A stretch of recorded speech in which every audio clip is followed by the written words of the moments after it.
apologize, but it was just spam.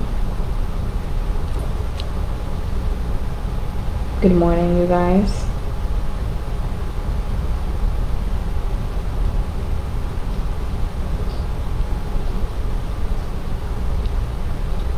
Good morning, good morning.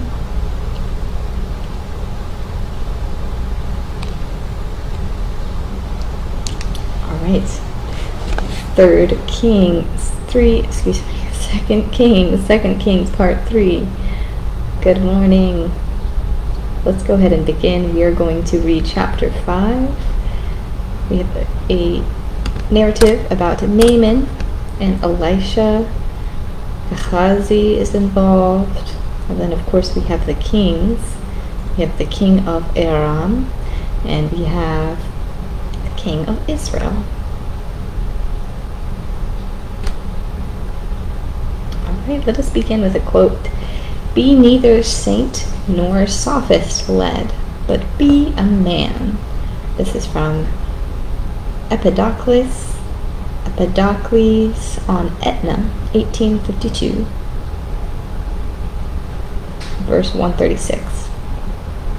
Be neither saint nor sophist-led, but be a man. So we can look at this two ways.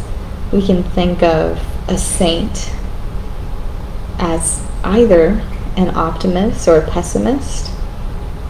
But then if we have a sophist, we can think of them as either an optimist or a pessimist. And we can think of a man as the neutral position. Right? Be true to yourself. Be discerning. Be somewhere in the middle, but be true to yourself. Right? You don't have to be so far over on one side and then so far over on the other.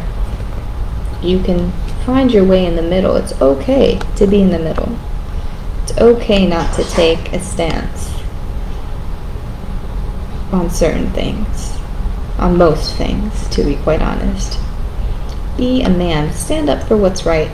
And we can take this quite literally as to what it means to be a man. And I apologize, sophist, it means like following Greek philosophy, that type of thing. Okay. Anyways, be a man. What does it mean to be a man? To be a man means to lead.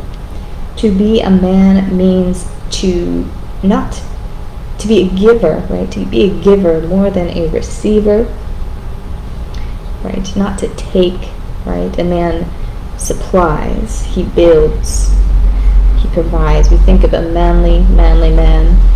That is what we have. But be a man. So we talk about Elijah. We are going to discover his manly character and how fitting is it that he's often called the man of God. That is how he's referred to in this text from this author. I think he used it a few times in 1 King, if I'm not mistaken, 1 Kings. But anyways, man of God is used very, very frequently when describing Elisha. The man of God. So what does it mean to be a man? We're going to go ahead and look at some examples of what this means, and we can see who's the most manly out of everybody. We can put our money on Elisha. Okay, just a little hint. Let's go ahead and begin chapter 5. Now Naaman was commander of the army of the king of Aram. He was a great man in the sight of his master, highly regarded, because through him the Lord had given victory to Aram. He was a valiant soldier, but he had leprosy. All right. Great description of a man, right? He was valiant, highly regarded, really valiant. That describes a man, this man, Naaman. But he had leprosy. Now, does that diminish him? No, it's one of those things that's added at the end. Of course, it might be uncomfortable to have this sickness. You might feel some type of way internally, I really don't know a lot about what this sickness was, given that it is not around anymore. But I'm sure it was some type of burden that Naaman had, right, to be having this leprosy. So he voiced this to his wife, he voiced this to his wife's servant, and he voiced it to the king eventually. And the king said, by all means, go see this prophet that your wife was discussing. Go get this taken care of. Surely he will be able to help you. So Aram's wife's servant actually tells him about Elisha. She says, there is this prophet that you should go see. And yes, it says here, the letter that the king of Aram took to the king of Israel read, with this letter I am sending my servant Naaman to you, so that you may cure him of his leprosy. So since Naaman was of high status, the king of Aram wanted to write Israel's king, and ask for permission, almost as if Elisha was like owned by the king, or he was a part of the king's consort. That wasn't the case necessarily. I guess Elisha was just more over in that territory, so it made sense, to the king of Aram. Anyways, this strikes the king of Israel very, very seriously. He takes this is probably the opposite of a man. This is so dramatic. Anyways, without laughing, I apologize. As soon as the king of Israel read the letter, he tore his robes and said, am I a god? Can I kill and bring back to life? Why does this fellow send someone to be cured of leprosy? See how he is trying to pick a quarrel with me? Alright, so here we go. This reminds me of when you receive an email that you don't like to see, or a phone call, just an annoying phone call or an annoying email, or you see something on social media, maybe, I don't know how this is the same, but you receive some kind of correspondence, right, that just drives you crazy, right? This is exactly what the king of Israel had felt. It's like, what can I do? Why is he doing this? He's just trying to bother me. He's just trying to get under my skin. Why would he send me? Because am I a god? Can I kill and bring back to life? Ironic, right? Ironic. Because gods are associated with healing. God is associated with healing. He is also associated with resurrection through his prophet Elisha. Okay. So Elisha, the tearing of the robes too kills me. I don't know if this was a figure of speech or people actually did so, but to tear your robes, because this was something you do in time of great distress, mourning, something like that. It says he tore his robes. Just the image in my mind, I can't even. Okay. When Elisha, the man of God, heard that the king of Israel had torn his robes, he sent him this message. Why have you torn your robes? Have the man come to me, and he will know that there is a prophet in Israel. Alright, so this is a man, right? Just the juxtaposition right next to one another. Elijah saying, please, relax. Quite literally, relax. Have the man come to me. I'll take care of it. I'll provide what you need. I'll provide the solution, right? This is a man here. So Naaman went with his horses and chariots and stopped at the door of Elijah's house. Elijah sent a messenger to him and said, go wash yourself 7 times in the Jordan, and your flesh will be restored and you will be cleansed. Alright, so when Naaman hears this, he's taken aback. He, quite literally, he told Elijah's servants and he told his cohorts, he said, I thought Elijah was going to come out and greet me and wave his hand and I'll be good. I didn't know I have to go to a river to cleanse myself. I could have gone to all these other healing rivers that are much better than the Jordan. Why would I come all the way here just to go in the river? So he was taken aback, maybe a little offended. Maybe he wanted to see Elisha face to face. But Elijah, again, he's very well connected. He knows exactly what to do. he tells him exactly through his servants, right? He tells the king, Naaman, the king's a military man, Naaman, to go ahead and do this. So Naaman was kind of like, I don't know about this. Nonetheless, he went down and dipped himself in the Jordan 7 times, as the man of God had told him, and his flesh was restored, and he became clean like that of a young boy. Thanks be to God, right? Then Naaman and all his attendants went back to the man of God. He stood before him and said, "Now I know there is no God in all the world except Israel. So please accept this gift from your servant." All right, so we have this here. This is also a display of manhood, right? Admitting when you're wrong. Because Naaman, he didn't really know, right? He's part of Aram, so he didn't really understand the concept of the God of Israel. Maybe he did understand, he was just not really a believer. He was not a believer. But now he's a believer. So Elisha had converted a new believer.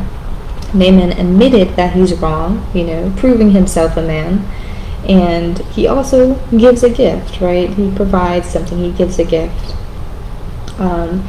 Then Elisha actually denies the gift. He says, "No, I cannot take anything from you." That's another display of manly character, right? Not accepting, I did what I needed to do. I don't need anything extra. He was very keen on that. It says here, "If you will not," said Naaman, "please let me, your servant, be given as much earth as a pair of mules can carry. For your servant will never again make burnt offerings and sacrifices to any other god but the Lord."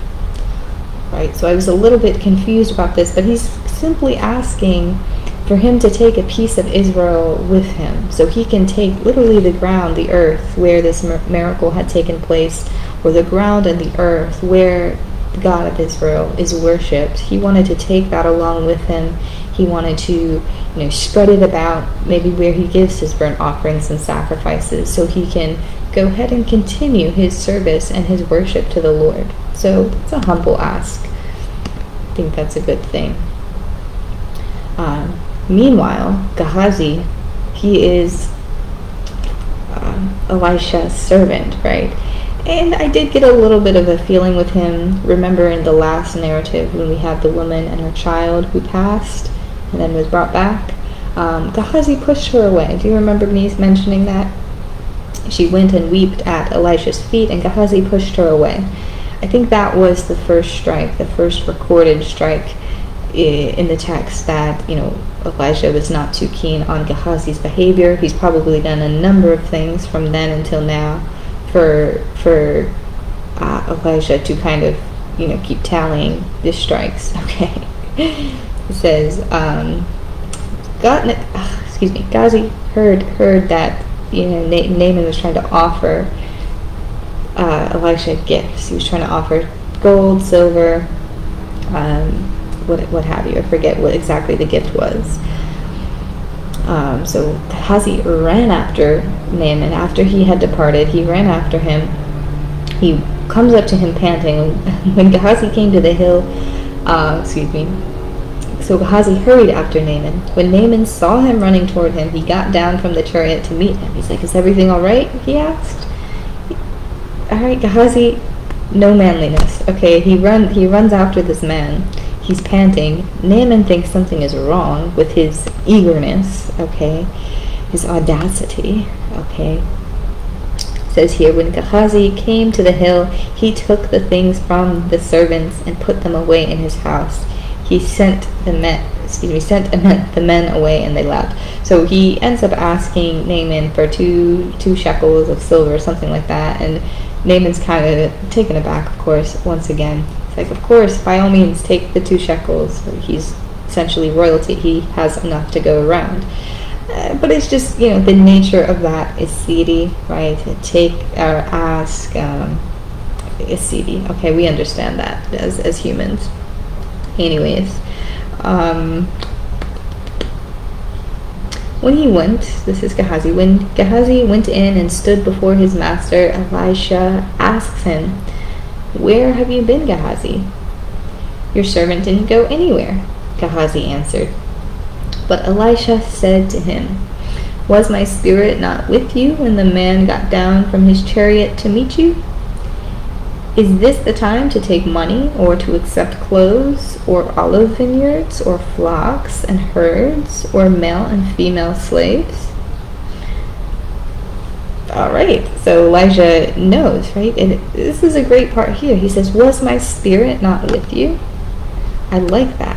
Was my spirit. He has almost the ability to be in two places at once. This is something too, reminds me of my husband, because he will say the same thing. He's like, "I'm always there. I'm always with you. I always see what's going on." And some of the things he says, I'm like, "Yeah, wait, how did you understand that? Or how do you know what's going on?" He's like, "I already just know." It's something spiritual, okay? It's a thing. Intuition, we call it as women, intuition. But this might be a little bit more than that. Anyways, he reprimands Gehazi. He said, "This is not the time to accept anything. As a man, just do not do that." And he curses Gehazi. He says, "Naaman's leprosy will cling to you and to your descendants forever." Then Gehazi went from Elijah's presence, and his skin was leprous. It had become white as snow. Alright, so this is kind of a move, right? It's unfortunate, of course, but there must have been, besides this, even if it was just this instance, we kind of understand, but there must have been, a few times where Gehazi was getting on Elisha's nerves. It is not like Elisha to go ahead and curse somebody like that, especially if it was his servant and somebody he was close to. It doesn't seem like the right thing to do. It doesn't seem like the saintly thing to do. It doesn't seem like the philosophical thing to do. But the manly thing to do, yes. I mean, there's probably many instances where Gehazi was getting on Elijah's nerves just by his nature. It was mentioned once before, so we can kind of understand his character just a little bit more. Unfortunate, of course. Nobody, deserves anything ill towards them, and that is the saint in me talking. But when things happen, you can kind of understand. That's it, you guys. Thank you so much for listening. I love you, and I'm going to go ahead and start my day. I appreciate everything and you paying attention. Other than that, I will see you when the next time I see you, hopefully soon. Bye-bye. Have a good one.